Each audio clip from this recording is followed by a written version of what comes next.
Oh, man. Oh, man. What happened? Dude, definitely was looking at that piece. That was a shit piece. Definitely should have bounce tested and definitely looked away. Definitely look away. How not to lead climb with aiding. That's hilarious. This is going to show you the motion of going up the route. We've already showed you what gear we're going to use, and we showed you how to place the gear. And now we're going to show you the motion of him going up and then myself going up. And one of the things that we want to iterate in this course is to not look at the piece while you bounce at it. Yep. Because if it does blow, it's going to hit you Right in the face, and you're going to actually look like this, but it won't be ketchup. That was really good. Thanks. That's an attention grabber, they call it. That's how we get you. Welcome to the video at the How Not to Big Wall course, where we're going to show you how to lead. This is the reason you're watching and the reason we're making this video. This is the fun part.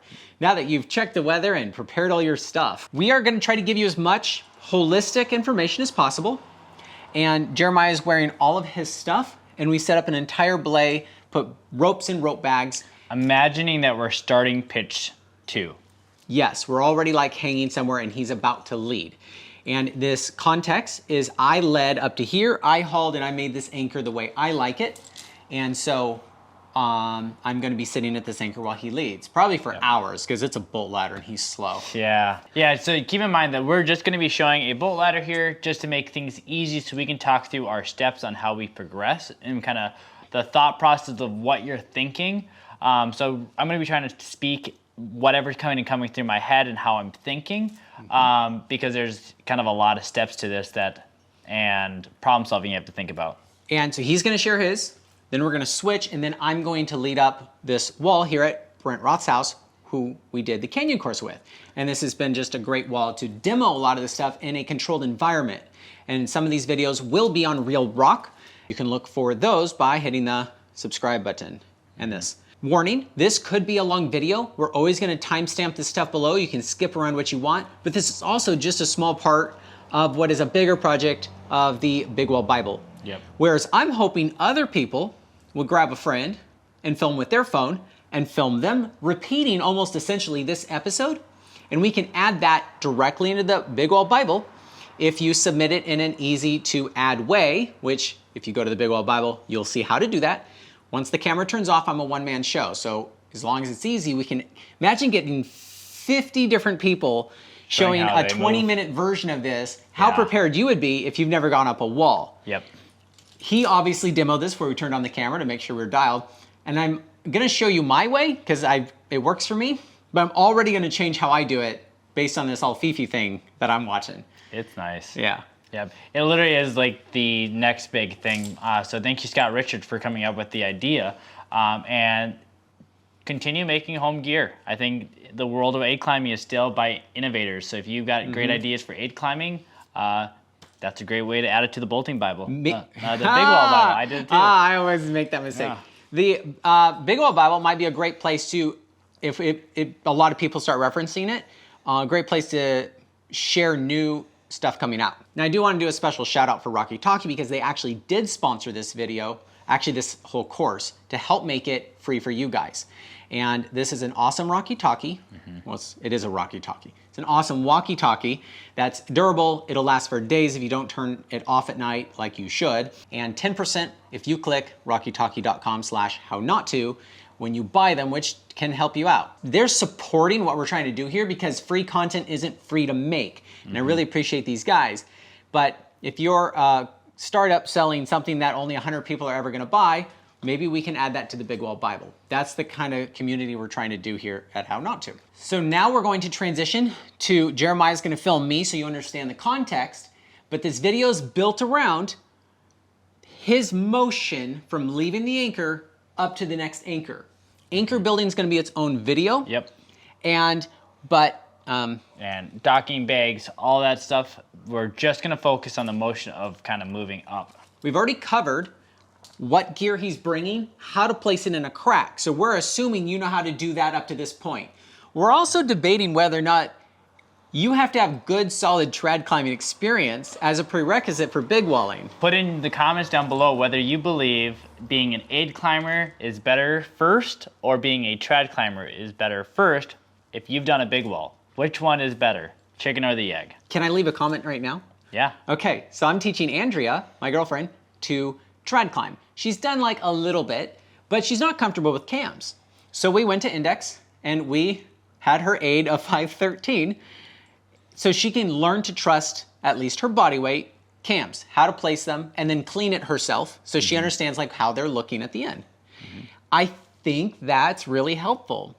But you're saying that people should be like a solid 5'9" trad climber. To do a big wall for the problem solving, the experience of what is already a bomber piece, on which ones you want to leave behind to save for a fall, not necessarily always body weight placement. But I always suggest to people when you're learning trad, what should you do first? Practice low on the ground on body weight placement, see what actually holds weight. So it is already a form of aid climbing. I think that it'd be a great debate, but I think that they're one and the same. I never really got to be a confident 5'9" Yosemite climber before doing my walls. I was like a confident 5'7" climber. The thing is, I knew my systems and I could get through any of those 5'6", 5'7" mandatory sections. I was able to understand the rock climbing systems.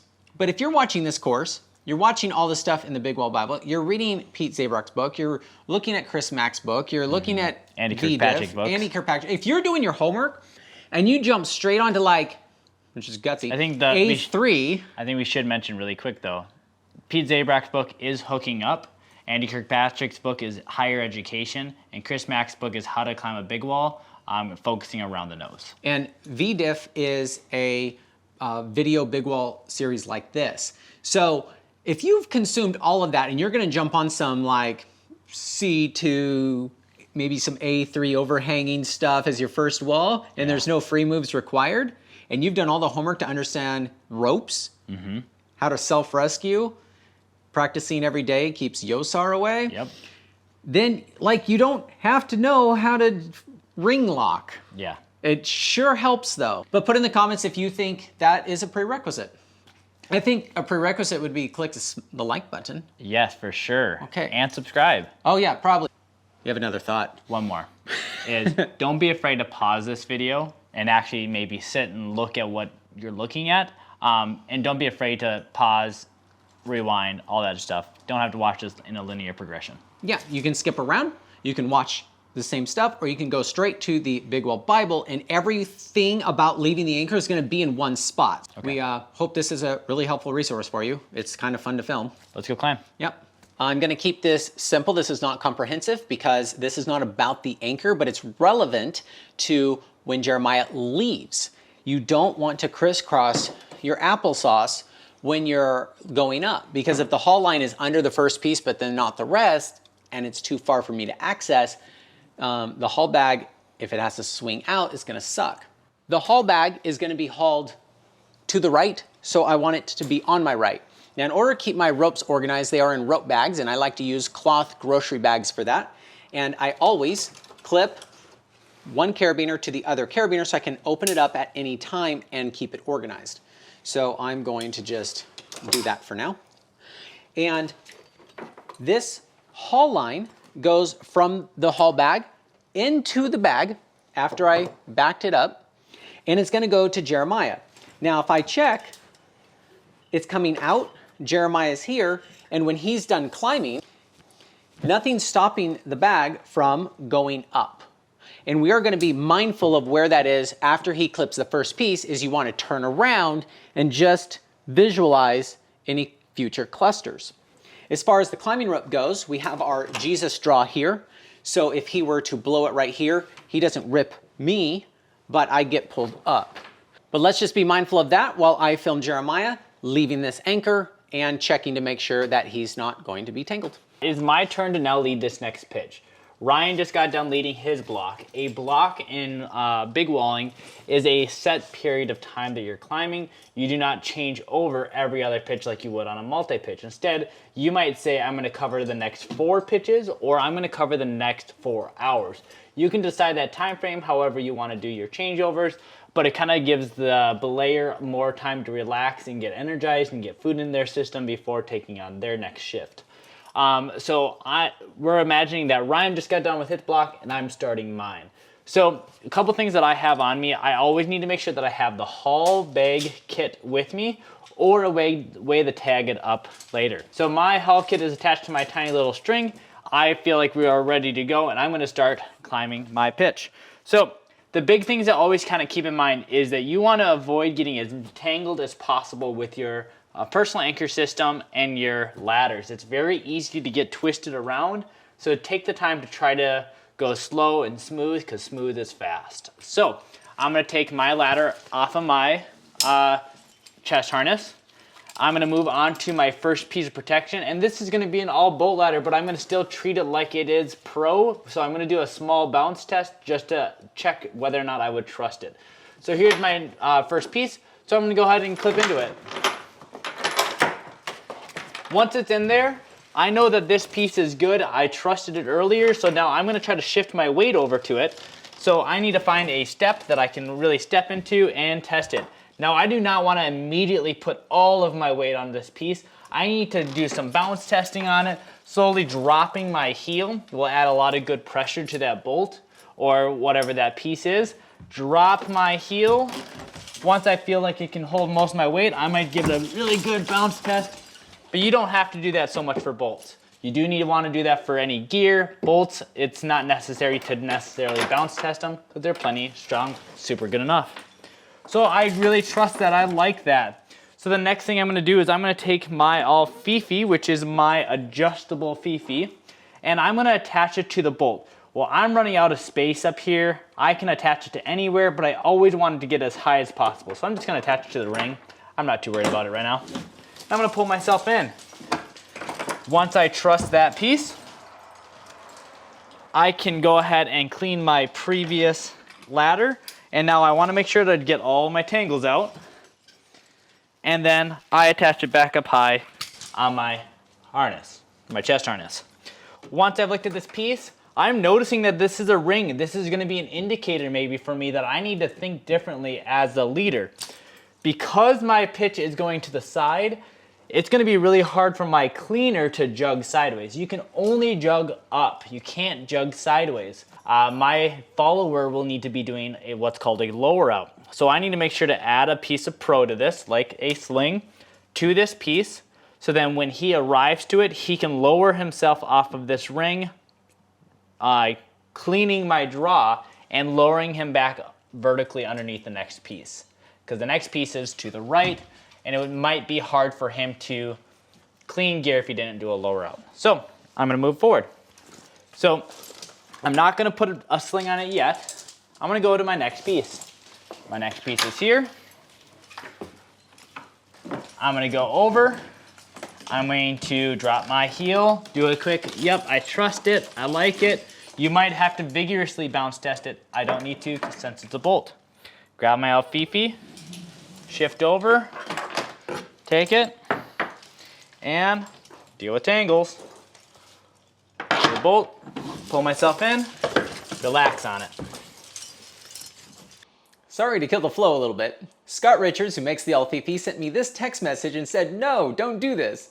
What happens is if you put it in a hanger and there's not room to lift it up, because it's kind of a tall hook, then it bends it this way. And it's not strong in that direction. It's strong in the hook direction. Keeping it thin allows it to fit in more things. And so he's gonna do a whole write-up and add it to the Big Wall Bible. And even one option is to not use personal anchors at all. He said that's what the rope is for, and just to use the Fifi.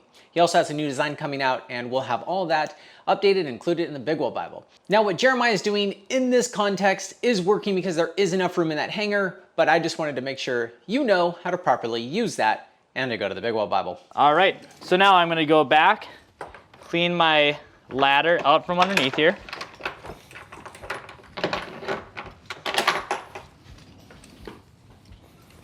Dealing with tangles.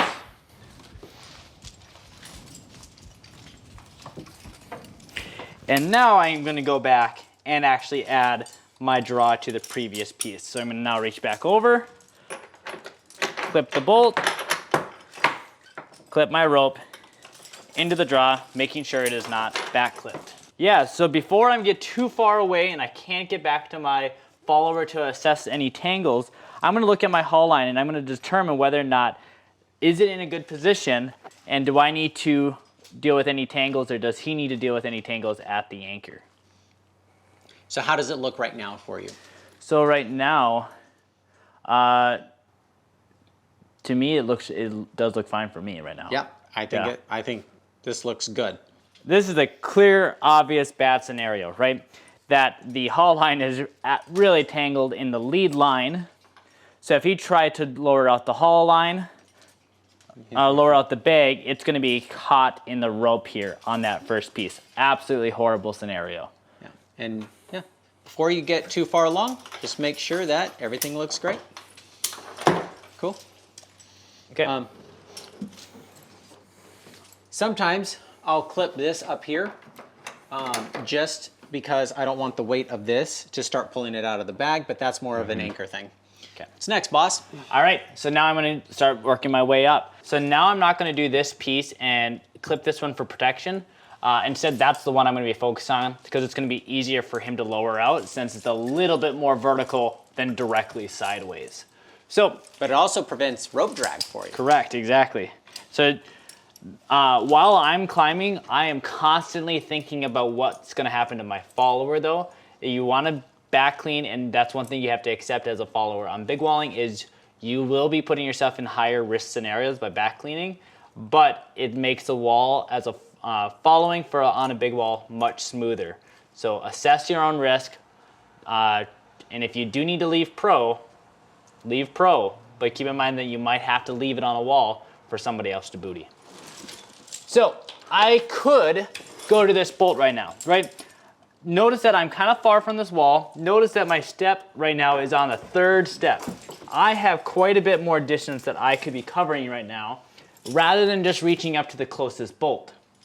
Instead, I want to do what's called a top step.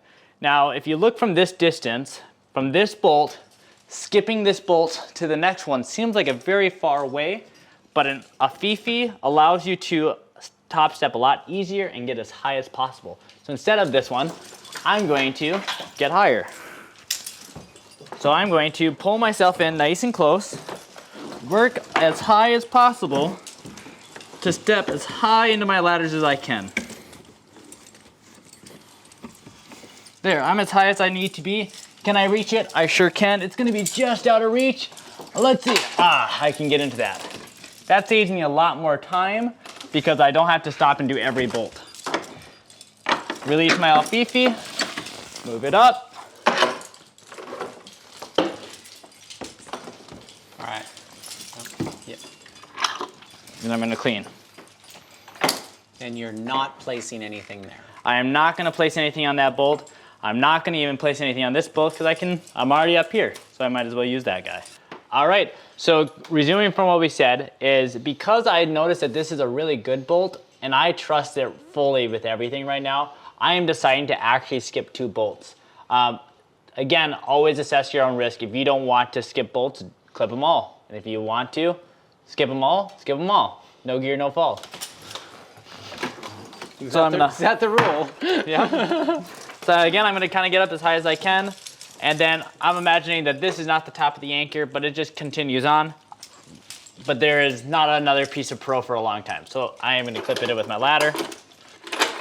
You're not gonna clip a quick draw to that. I'm gonna clip it to this. After. Yep, so I always do it after. I move up, I get into it, clean my ladder, dealing with tangles, and then add my draw. So if I look down for a second, I can see that this is gonna be a lot easier for my follower to clean because I try to keep this line much more vertical for him to be able to clean, rather than a sharp 90-degree corner. So I'm gonna keep on climbing. Is that your bivvy spot? That's my ledge for the night. Oh God. And this ledge, look at the size of this ledge. this on LCAP would be considered a good two-person bivvy. So I'm gonna start at the same point Jeremiah did, but I'm gonna treat this a little bit differently. I'm gonna treat this as if it's like a hard A3 to where I'm not super secure on each piece. Because every context kind of changes your perspective, and I like my system for the harder aid stuff. So I'm gonna clip this to the little string in the back that's attached to my haul line in case for some reason the bag came undocked and this line got loaded and it doesn't jerk me off the wall. It doesn't jerk me off while I'm on the wall. Yeah, whatever. Terrible. It's terrible. So since I'm going to be leading to the right, Jeremiah would be on the left. The bag is also on the right of Jeremiah because that's the direction it's gonna be going. So first thing I wanna do is, in my case, I like to clip my personal anchor to the next piece first. Now, this is just a system I refined over many years of doing this, and I like how it works. But after watching Jeremiah's way, if I'm more secure on the gear, I'd probably go a lot more with his methods with the Alfifi. I've never used an Alfifi before, so it's kind of intriguing for me to see. So I'm going to get on this piece, and because my ladders are separately on their own carabiners, I can go like this, and I'm gonna bounce test with my foot, and that's what it would look like if it came off. So I'm still not at risk of like a dangerous fall. It doesn't even really hurt. It just scares the shit out of you, really. So you get on, more, and then I stick my fingers in there, and I might do that on a traverse. Whenever I open my daisy, I open it all the way to the end. I never want to have to redo it to reach my next piece. Now I'm in the habit of checking to make sure I'm not tangled, and I'm in the habit of throwing it over my shoulder. I don't have a chest harness. So my lead line, I feel safe-ish, and my haul line is not tangled. I feel good about this. I don't want to leave unless I've checked that. I don't want to clip my next piece until I feel good about this. Now my foot's still on the anchor, so I'm going to clip that, and I'm going sideways, so I don't want to step high. And what I like about the two-aider system is that I can spread my legs, because that's always good before you get jerked off the wall. Oh God. I feel really balanced right now, and I like that. And I'm gonna use my carabiner Fifi later. I don't need it to reach this next piece. I'm not gonna be able to reach that further bolt. I'm gonna take this moment to explain that if you can step just even 1 inch higher than you think you can and get your gear into the next pod of hole in the rock or something, and you're placing, I don't know, 500 placements on El Capitan, like you can literally shave off an entire day.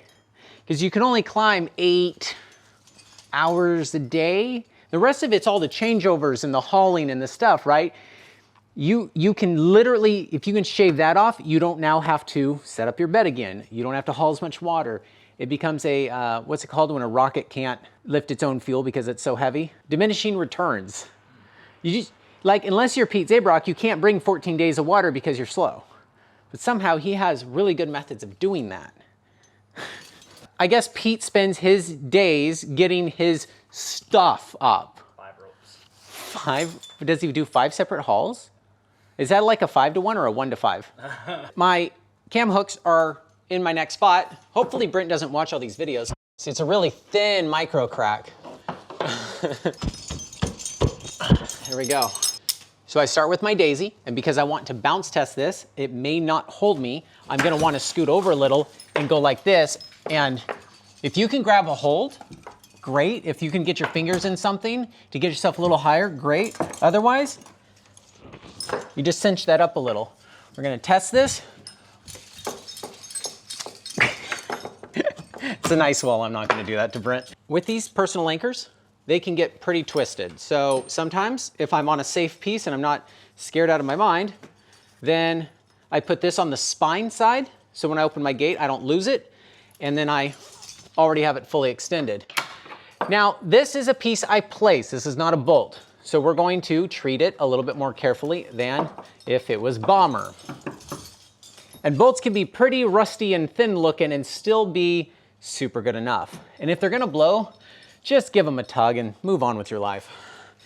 Just and it's your time to go. What's cool about having these aiders loose is I can keep from tangling. Wow, they're tangled. What the hell? Tangled on my ropes. You're at risk of dropping it. I've never dropped it, so I'm pretty happy with my setup. So I'm going to foot bounce that piece, and I'm gonna make sure that I stay pretty close to this. I don't wanna factor 2 fall, or I don't even wanna factor 1 fall. I wanna keep these factors pretty small, falling on this. If I'm scared, I guess this is, I can't use my Fifi yet, I'm going sideways. Once I've tested this a little, then what I could do is give a little slack here and tension it up here, and then feel good, look good, safety third. Ah, do you see what I'm doing here? If I go over my personal anchor, I'm not stepping in that. Now, if I go over my personal anchor, I'm gonna have to feed it through. I can stay organized by just coming through here, clipping that, putting my foot in, and I'm balanced. Now, by just rotating my hips, I take the slack off this guy, pop it open it all the way to the end, so when I take it off, I can throw it over my shoulder and it's ready to go for the next piece. Now again, about lowering out and protecting the follower. If I put a double length sling on this next piece up here, after I pass it, he's going to have to swing all the way out to the full extension of that sling before he stops rotating this way. And so now he's super far away from this, even though that bolt is still within reaching distance.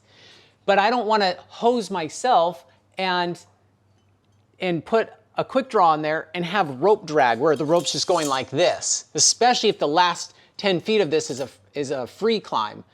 And so that's usually the worst, when you have to like pull up a bunch of rope slowly so they don't think you're rope tugging for off belay. And now you have 30 feet of slack that you have to hold, because if it drops back down, they're gonna be super confused and pull it back through their gree-gree. Don't have rope friction if you don't need it. I'm gonna choose not to put a quick draw on this, because from the anchor, I wanna back clean as much as I can from the anchor. It's so much easier for the climber, for the follower to lower out from the anchor than once he's here, because then you gotta transfer weight, run ropes through and stuff like that. So because I'm still close, I'm gonna clean, clean, clean, clean, and once I get into that vertical section, I'm gonna go up maybe 1 or 2 moves, then clip my first thing there. I technically have a Jesus draw. Now, another point of view is I could clip this because he can reach it. So he can back clean it before he even puts his ascenders on, which puts me at more safety, puts him at safety so I don't like fall on him. And then he would clean this, then start ascending. So keep all of that in mind, how they're going to follow. And when you watch us follow in another video, you're gonna see a little bit more why we do that. We're gonna try to simulate that on this wall. Now I get to go up. And I don't wanna pull this tight every time I wanna go up. I just wanna climb and then get up there.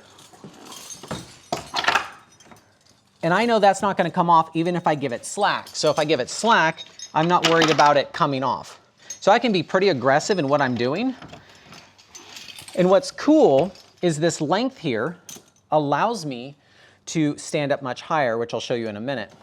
Now, if this was quite overhanging, I could take this carabiner in one of my belay loops and clip it in there, and I'm even closer now. I'm as close as you can get. And then I can step up really tall when it's overhanging. You can't do that if there's more distance here. You can't lean back that far, you're top heavy. That's very important to use a Camp Photon carabiner because the nose is so narrow.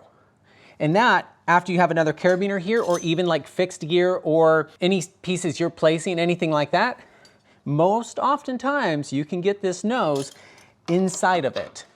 You can see how here the hood wire makes this fatter. Even though it's a skinny carabiner, this is fatter. So now I'm gonna step up as high as possible with my setup here. And my personal anchor is definitely not something I'd wanna fall on because it's static and it's not rated for that. I am connected to a climbing rope, so if everything were to blow, I'm still safe. The overall thing that keeps you safe is the climbing rope. These are just the means of going up. Now, if I have a thing to grab onto, I will. But I can stand up pretty high in this, especially if I can hang on to something to reach the next thing. And that's what's kind of cool if you have like something that's not a 515 and it's like 511 and you just don't want to free it. You can stick your fingers in the pot and get up here, and then you can dig around and you can reach for your next piece. So right now I can't go higher and it feels like it's impossible. That's because my carabiner. So what I might do, if I'm comfortable enough, is unclip it and go and step in even my plastic handle. That's not my plastic handle, but there we go. Now what's stopping me is my personal anchor. So if I really want to step up higher, I could do this and I could get right here now, which is even better. Because if you can do that, you save a lot of time. Now, I don't want to fall on that. So if I were to clip something pretty sketchy, sometimes what I'll do is this, and my feet are balanced, right? I'm kind of in an awkward position. This is the nice part about the two ladders below me, is I'll come back down just a hair, and I might even clip like this, and then bounce test it. You want to be in a safe-ish position, especially if you're worried about it. If it's like a #1 cam in a C1 crack, like, just get on it. Okay, like this, feels good. What I might do is pull it up a little. I don't want to hose myself, tensioning myself on this thing. And I'll put my toe there, and now I'm sitting freely. And what I like about that is I can get off the last piece, and I can take both ladders at the same time, clip it, and I can get on if I want. I don't need to get on yet because I have to decide if I'm going to clip this piece with a quick draw, a sling, or a double link sling. Notice that we're never doing that before we pass it. There's actually more of a fall factor if you lift the rope up to top rope lead, where you're clipping above your head and that piece blows. You get like a lot more rope out. So just be okay with falling. It's one of the safest forms of climbing because if you are higher up, you have more distance between you and the ground or something you'll hit, unless you're in some A4 weird stuff. So you could take a 60-foot whipper and you just get a free rope swing, no extra charge. It's not like you're gonna get hurt. And the bigger the rope fall, what happens is you have more rope to absorb that fall. I would so much rather have a 40-foot whipper than a 5-foot whipper. I prefer bigger things. So in my mind, now that I know where I'm going, my first piece that I'm gonna clip after what was at the anchor is gonna be the ceiling bolt. So that's the closest I would ever clip this, even if this was sketchy stuff. So since I'm not clipping that, let's just climb as quickly and efficiently as possible to get up here. Grab the back of the carabiner. While I'm climbing, I grab my little carabiner here, a little higher. Chill out a little bit, get balanced, and figure out if I'm going to high step. If I try to high step and it makes me take twice as long to get a good piece of gear in, not worth it. You have to balance between whether it's worth the extra energy to top step. Right now, I don't need to top step any more than that bolt in the ceiling. And so I'm just gonna do what I have to, the minimum here, because it's the next obvious piece.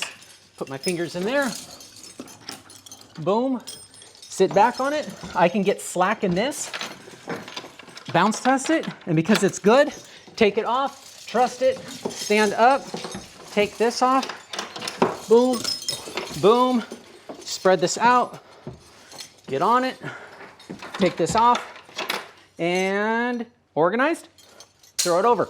I'm not clipping that, and I can just go up, or I can clip the thing. I'm not gonna put my quick draw in here until I've got on my next piece. Do you find that learning how to down aid is valuable? Yeah, so I down aided back here because no one was belaying me.